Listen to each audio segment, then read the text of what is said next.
पत्रकार शेख इरफान यांच्यावर प्राणघातक हल्ला करणाऱ्यावर कारवाई करण्याची मागणीसाठी आमरण उपोषण.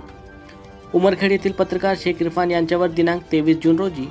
रात्री 9 वाजताच्या दरम्यान नांदेड रोडवरील MK स्टार कॉम्प्लेक्स समोर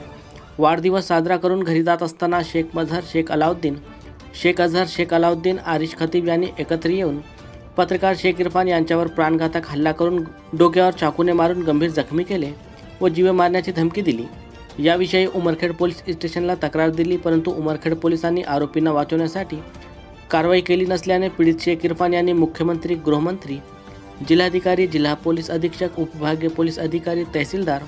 व सर्व संबंधितांना आरोपीवर कार्यवाही करावी, अन्यथा दिनांक 2 जुलैपासून आमरण उपोषण करणार असल्याचे निवेदन दिले होते. मात्र निवेदन देऊनही कारवाई न झाल्याने अखेर आज दिनांक 2 जुलैपासून त्यांनी आमरण उपोषण सुरू केले. हल्ला करणाऱ्या आरोपीपैकी काही आरोपीवर उमरखेड पोलीस स्टेशनला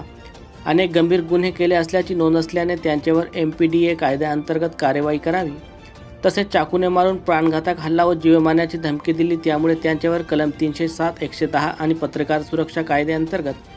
कार्यवाही करावी या मागणीसह या गुन्ह्यातील आरोपींना अभय देणाऱ्या शाहरुख पठाण व जलील कुरेशी यांच्यावर योग्य ती कारवाई करावी